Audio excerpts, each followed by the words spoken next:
마찬가지로 서비스업 분야에서도 우리가 똑같은 이야기를 할 수 있어요. 서비스 섹터에서도 실제로 서비스를 1시간 노동을 투입해서 서비스 재화를 한 단위 만들어냈습니다. 그 서비스 재화를 한 단위 팔게 되면 뭐 얼마의 수입이 발생하겠죠. 서비스의 가격을 곱해요.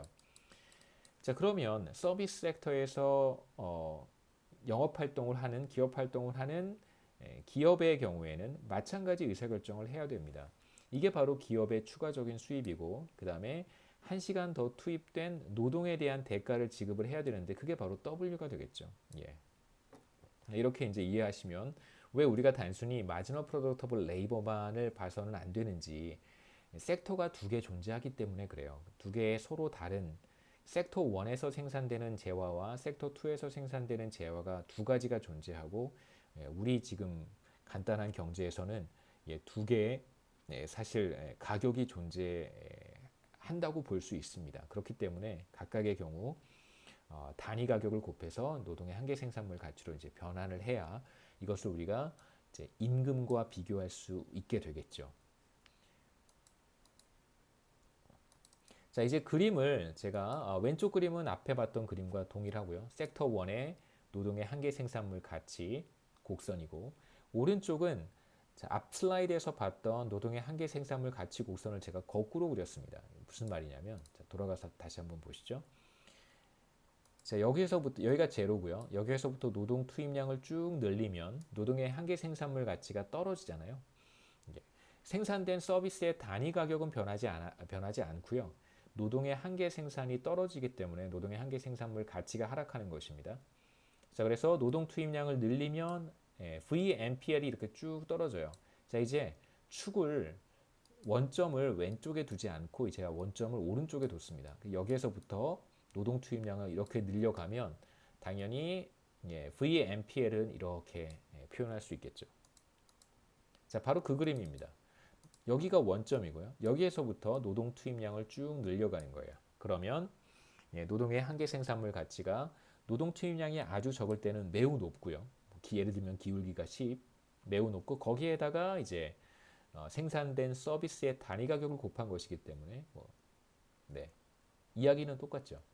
쭉 하락하게 됩니다. 노동 투입량을 늘리면 자, 이제 우리가 또 하나의 가정을 도입할 텐데 경제 전체의 섹터 1의 섹터 2의 둘을 합친 경제 전체의 노동 공급량은 노동의 총량은 L 바로 일정하다라고 가정을 하겠습니다.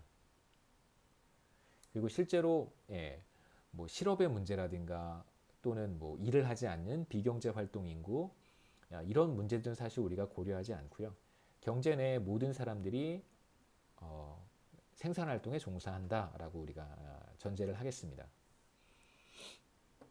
자, 이제 우리의 관심사는 뭐냐면 과연 경제 전체의 총 산출량, 다시 말하면 자, Y1, 자, Y1을 섹터 1에서의 산출량이라고 한번 해보죠. 쌀 생산량, 그 다음에 섹터 2에서의 생산량, 서비스 생산량, Y1과 Y2의 합을 가장 크게 만들기 위해서 얼마만큼 노동을 투입해야 될까? 자본은 각 섹터에 주어져 있습니다. 자본을 저희가 이동할 수는 없고요.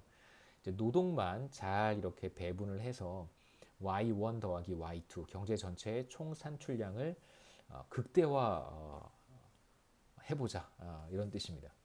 그러기 위해서 Y1과 Y2의 합을 극대화하기 위해서 각 섹터에 얼마만큼의 노동을 투입하는 것이 최선일까? 이게 이제 우리의 관심사라고 할 수 있습니다. 기본적인 아이디어는 뭐냐면 결국 가장 단순한 아이디어는 두 섹터에서 Value of Marginal Productable Labor가 같아지도록 만드는 것입니다. 왜 그런지는 이제 조금 이따가 우리가 살펴볼 것이고요. 노동자들은 실제로 여기에서 일할 때 W를 받고 여기에서 일할 때 W를 받는다고 한번 해보죠. 물론 생산성이 조금 더 높은 사람은 더 높은 임금을 받을 수 있고 교육 수준이 높은 사람은 조금 더 높은 우리가 지금까지 10장 전까지 봤던 사실 많은 내용들을 우리가 다 여기에 담지는 못합니다. 그래서 모든 노동자들은 동일하고요. 똑같은 사람들이 섹터 1에서 일할 수도 있고 섹터 2에서 일할 수도 있습니다. 그래서 우리는 뭐 리카르도의 비교 우위 같은 것들도 생각하지 않을 거예요. 어떤 사람은 섹터 1에서 더 잘 일할 수 있는 사람이 있고 또 어떤 사람은 섹터 2에서 더 잘 할 수 있는 사람들이 존재하죠. 서비스업 분야에 훨씬 더 능력이 탁월한 사람이 있고 뭐 그런 어떤 능력의 차이도 우리는 여기서 보지 않겠습니다. 모든 사람들이 동일하고 그렇다면 섹터 1에서 일할 때의 임금과 섹터 2에서 일할 때의 임금이 같아져야 될 거예요. 만일 그렇지 않다면 어느 한쪽의 임금이 더 높다면 자 그렇다면 사람들은 더 높은 임금을 지급하는 섹터로 이동해 가겠죠. 예를 들어서 서비스 섹터의 웨이지가 더 높아졌다라고 한번 해보죠. 자, 이쪽에서 임금이 더 높아요. 그러면 당연히 섹터 1에 있는 사람들이 섹터 2로 이동해 갈 거예요. 더 높은 임금을 받기 위해서. 결과적으로 노동의 이동이 매우 자유로운 그러한 환경에서 균형 상태에서 우리가 관찰할 수 있는 결과는 무엇이냐면 두 섹터 간의 임금이 같아져야 된다는 거죠. 그러니까 두 섹터 간의 임금이 같아진다면 자, 이 그림을 다음에 그림이 하나 더 있는데 여기서 먼저 간단하게 한번 생각해 보시고 넘어가겠습니다. 자, 두 섹터의 균형에서 두 섹터의 임금이 같아졌습니다. 직선을 긋는 것도 있어요. 자, 두 섹터 간의 임금이 같아졌습니다. 그렇다면 섹터 1에서는 이만큼 노동을 투입하려고 할 것이고요. 섹터 2에서도 이만큼 노동을 투입하려고 하겠죠. 그렇죠? 네.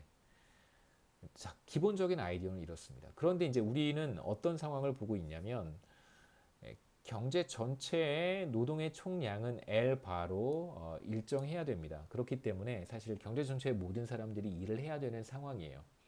자, 그렇게 된다면 이제 그림이 어떻게 달라질지 이제 한번 생각해 보도록 하겠습니다. 여러분 이 설명은 이해가 되셨을 거라고 생각하는데 섹터 1에서 임금이 이렇게 주어지면 기본적으로 여기까지 노동을 투입하는 것이 맞겠죠. 왜 그러냐면 이 얘기만 잠깐 하고 넘어가겠습니다.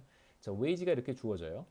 자, 그러면 기업 입장에서는 이거보다 그러니까 섹터 1에 매우 많은 기업들이 사실 존재하지만 대표적인 기업의 문제를 우리가 생각해 보도록 하겠습니다. 자, 만약에 여기까지 노동을 투입하게 되면 추가로 얻게 되는 기업의 수입이 바로 노동의 한계 생산물 가치입니다. 쌀의 가격 곱하기 추가적인 쌀 생산량이라고 했었어요. 그게 요만큼인데 실제로 지급해야 되는 임금은 훨씬 더 높잖아요. 그러니까 여기까지 고용을 늘리지 않을 거예요. 고용을 이렇게 줄여갈 거예요. 반대로 만약에 웨이지가 이만큼 웨이지가 지금 그림과 같다고 했을 때 기업이 노동을 이만큼 투입하게 된다면 자, 그러면 노동의 한계 생산물 가치는 이만큼이잖아요. 이만큼이 노동의 한계 생산물 가치입니다. 기업이 얻게 되는 추가적인 수입이에요. 그런데 기업이 추가로 투입한 노동에 대해서 지급해야 되는 비용은 W밖에 되지 않습니다. 그래서 이만큼의 추가적인 이윤이 발생하는 거잖아요. 그러니까 이 상태에서 만약에 노동을 더 투입하게 되면 자, 기업은 추가적인 이윤이 또 발생할 거예요. 이만큼. 여기서 더 늘리면 추가적인 이윤이 더 발생합니다. 그래서 이 수준보다 적은 규모의 노동을 투입하고 있었다면 노동을 더 투입하는 것이 기업 입장에서는 좋고요. 반대로 자, 이 수준보다 지나치게 많은 노동을 투입했다고 하면 노동 투입량을 줄이는 것이 기업 입장에서는 최선입니다. 그래서 아까 제가 Value of Marginal Productable Labor 얘기를 한 것이고요. 그래서 웨이지랑 비교를 해서 만약에 Value of Marginal Productable Labor가 더 높다면 노동 투입량을 늘리고요. 반대로 추가적인 수입을 보여주는 Value of Marginal Productable Labor가 노동 비용 W보다 낮다면 노동 투입량을 줄이는 의사결정을 할 거라는 거예요. 그래서 웨이지가 이렇게 주어진다면 바로 노동의 한계 생산물 가치 곡선과 만나는 점에서 노동 투입량을 결정할 거예요. 자, 이제 이 두 개의 그림을 하나의 그래프에 표현을 했습니다.